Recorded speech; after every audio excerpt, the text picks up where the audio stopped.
bimbingan dan konseling pada lembaga pendidikan formal diselenggarakan dalam rangka suatu program bimbingan, yaitu suatu rangkaian kegiatan bimbingan yang terencana, terorganisir, dan terkoordinasi selama periode tertentu.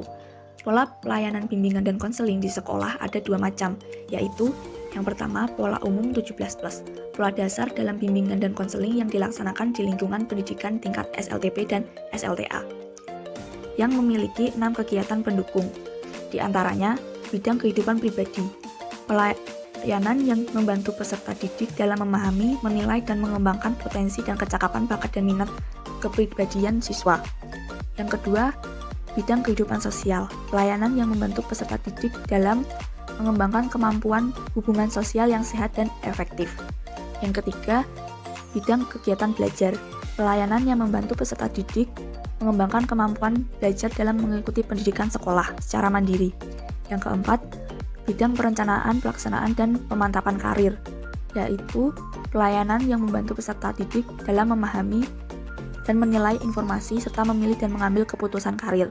Yang kelima, bidang kehidupan berkeluarga, pelayanan yang membantu peserta didik dalam merencanakan kehidupan keluarga. Yang terakhir, bidang kehidupan keberagaman, pelayanan yang membantu peserta didik untuk memantapkan diri dan memahami dan melaksanakan nilai-nilai keagamaan dalam kehidupan pribadi dan sosial. Pola pelayanan bimbingan dan konseling di sekolah yang kedua yaitu bimbingan dan konseling komprehensif, yaitu upaya sistematis, objektif, logis, dan berkelanjutan serta terprogram yang dilakukan oleh konselor atau guru pembimbing untuk memfasilitasi perkembangan peserta didik atau konseli untuk mencapai kemandirian dalam kehidupan, mencakup seluruh ranah kehidupannya. Wawasan bimbingan dan konseling. Yang pertama, konsep dasar bimbingan dan konseling. Yang dimaksud di sini adalah dalam menyelenggarakan BK perlu memahami dan mendalami perubahan dan perkembangan masyarakat modernisasi era disrupsi. Yang kedua, fungsi bimbingan dan konseling. Terdiri dari fungsi pemahaman, pencegahan, pengentasan, pemeliharaan, dan pengembangan. Yang ketiga, landasan bimbingan dan konseling. Landasan BK diantaranya landasan filosofi, religius, psikologis, sosial budaya, ilmiah dan teknologi, serta landasan pedagogis.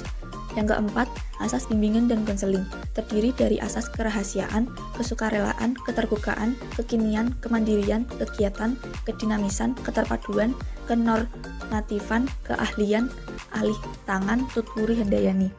Yang kelima, prinsip-prinsip bimbingan dan konseling, yaitu terdapat 4 prinsip. Yang pertama, prinsip berkenaan dengan sasaran pelayanan.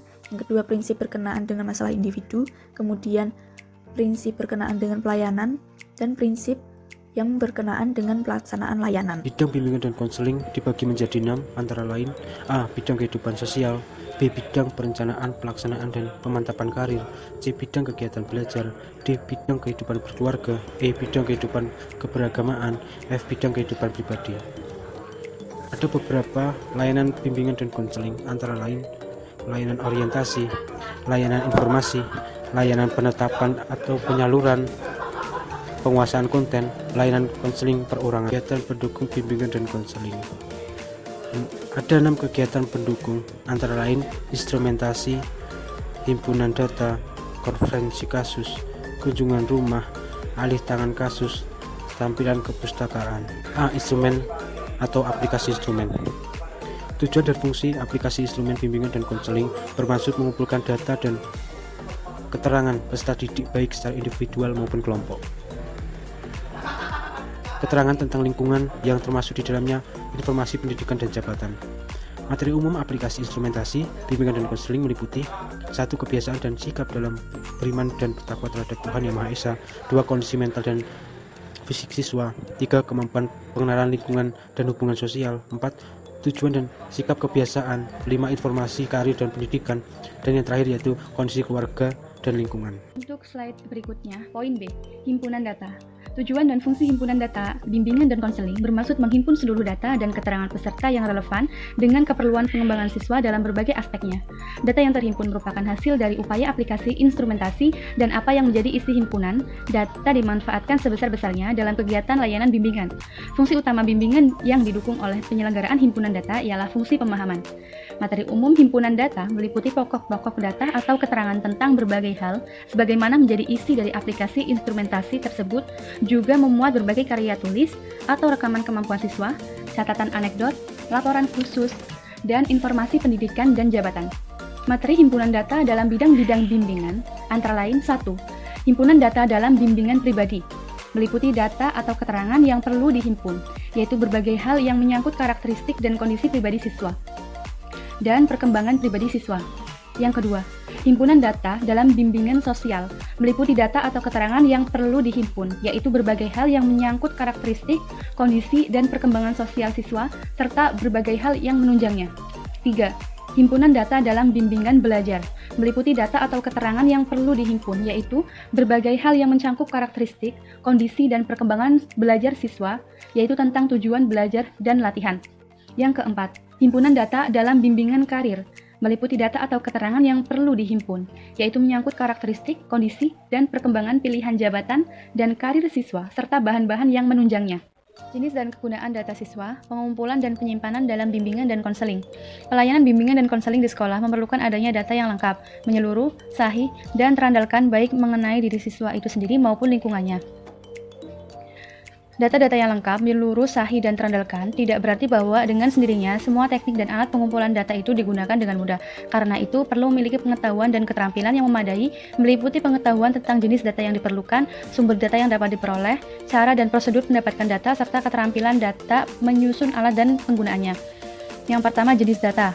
Meliputi data tentang pengenalan diri siswa, data tentang latar belakang keluarga dan lingkungan sosial, data tentang keadaan kesehatan dan perkembangan siswa, data tentang kemampuan dasar, data tentang kemampuan khusus, data tentang riwayat pendidikan dan prestasi belajar, data tentang kepribadian, data tentang kegiatan-kegiatan luar sekolah, dan data tentang rencana-rencana masa depan. Yang kedua, data lingkungan. Meliputi data tentang pendidikan, data tentang jabatan dan pekerjaan, dan data tentang sosial pribadi. Yang ketiga, sumber-sumber data. Sumber-sumber data meliputi 1. Data pribadi, yang kedua data kelompok, dan yang ketiga data umum. Yang keempat, teknik pengumpulan data. Teknik pengumpulan data sendiri ada 2 macam, yaitu teknik dengan menggunakan tes dan teknik non-tes.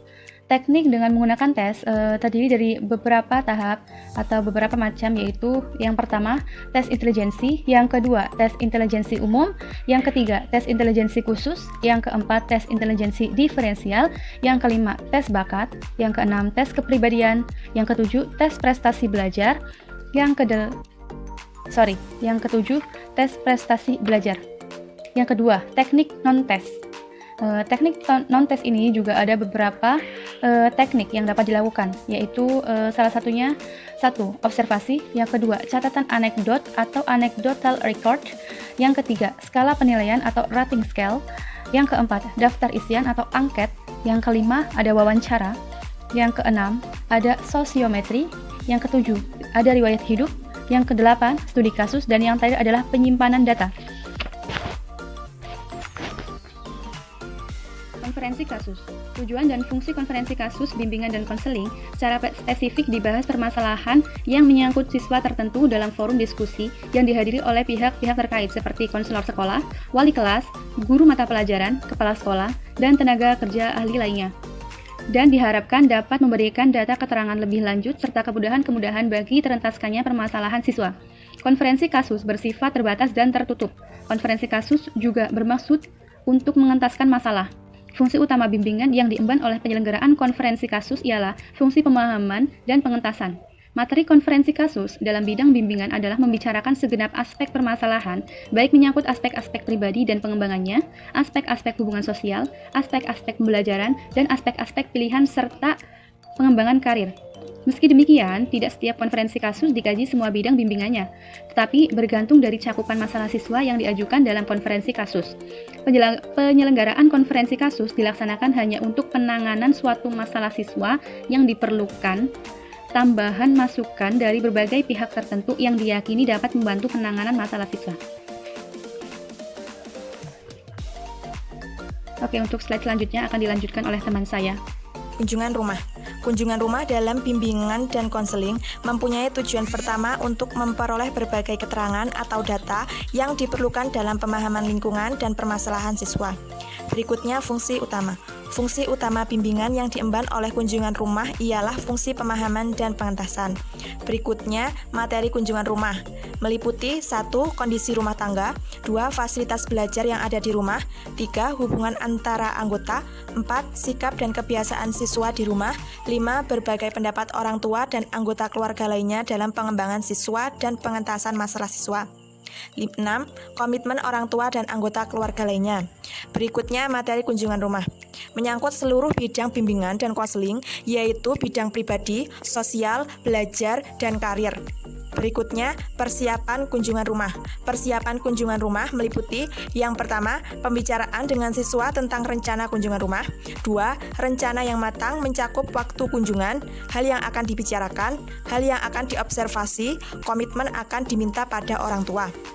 3. Pemberitahuan kepada orang tua yang akan dikunjungi.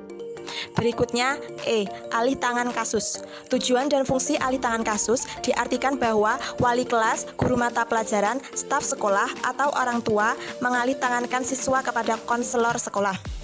Begitu dengan sebaliknya, konselor sekolah dapat mengalih tangankan kepada guru mata pelajaran, atau konselor dapat mengalih tangankan ke ahli yang relevan seperti dokter, psikiater, ahli hukum, ahli agama, dan lainnya. Penyelenggaraan alih tangan kasus hanya dapat dilakukan apabila konselor sekolah mempunyai kenyataan bahwa sebagian atau keseluruhan inti permasalahan siswa berada di luar kemampuan atau kewenangan konselor sekolah. F. Tampilan kepustakaan. Tampilan kepustakaan berupa bantuan layanan untuk memperkaya dan memperkuat diri berkenaan dengan permasalahan yang dialami klien. Layanan ini memandirikan klien untuk mencari dan memanfaatkan sendiri bahan-bahan yang ada di perpustakaan sesuai dengan kebutuhan. Tujuan tampilan kepustakaan yaitu 1. Melengkapi substansi layanan berupa bahan-bahan tertulis dan rekaman yang ada dalam layanan tampilan kepustakaan. Yang kedua, mendorong klien memanfaatkan data yang ada untuk mengentaskan masalah. Dan yang ketiga, mendorong klien untuk memanfaatkan pelayanan konseling secara langsung dan berdaya guna. Pelayanan dasar bimbingan dan konseling. Pelayanan dasar diartikan sebagai proses pemberian bantuan kepada seluruh konseling melalui kegiatan penyiapan pengalaman terstruktur secara klasial atau kelompok yang disajikan secara sistematis dalam rangka mengembangkan perilaku jangka panjang sesuai dengan tahap dan tugas-tugas perkembangan yang diperlukan dalam pengembangan kemampuan memilih dan mengambil keputusan. Layanan ini bertujuan untuk membantu semua konseli agar memperoleh perkembangan yang normal, memiliki mental yang sehat, dan memperoleh keterampilan dasar hidupnya.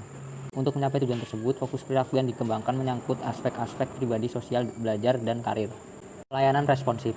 Pelayanan responsif merupakan pemberian bantuan kepada konseli yang menghadapi kebutuhan dan masalah yang memerlukan pertolongan dengan segera. Sebab jika tidak segera dibantu dapat menimbulkan gangguan dalam proses penyampaian dalam tugas perkembangan. Tujuan pelayanan responsif adalah membantu konseli agar dapat memenuhi kebutuhannya dan memecahkan masalah yang dialaminya atau membantu konseli yang mengalami hambatan, kegagalan dalam mencapai tugas-tugas perkembangannya. Fokus pelayanan responsif bergantung pada masalah atau kebutuhan konseli. Perencanaan individual diartikan sebagai bantuan kepada konseli agar mampu merumuskan dan melakukan aktivitas yang berkaitan dengan perencanaan masa depan berdasarkan pemahaman akan berlebihan dan kekurangan dirinya, serta pemahaman akan peluang dan kesempatan yang tersedia di lingkungannya. Tujuan, yang pertama memiliki pemahaman tentang diri dan lingkungannya, kedua mampu merumuskan tujuan, perencanaan atau pengelolaan terhadap perkembangan dirinya, ketiga dapat melakukan kegiatan berdasarkan pemahaman, tujuan, dan rencana yang telah dirumuskan. Fokus pelayanan perencanaan individual berkaitan erat dengan pengembangan aspek akademik, karir, dan sosial pribadi. Dukungan sistem. Ketiga komponen di atas merupakan pemberian bimbingan dan konseling secara langsung, sedangkan dukungan sistem merupakan komponen pelayanan dan kegiatan manajemen, tata kerja, infrastruktur, dan pengembangan kemampuan profesional konselor secara berkelanjutan secara tidak langsung yang memberikan bantuan kepada konseli. Aspek-aspek dukungan, yang pertama ada pengembangan jejaring atau networking, kedua ada kegiatan manajemen, ketiga ada pengembangan profesionalitas, keempat ada pemberian konsultasi dan kolaborasi, kelima ada manajemen program.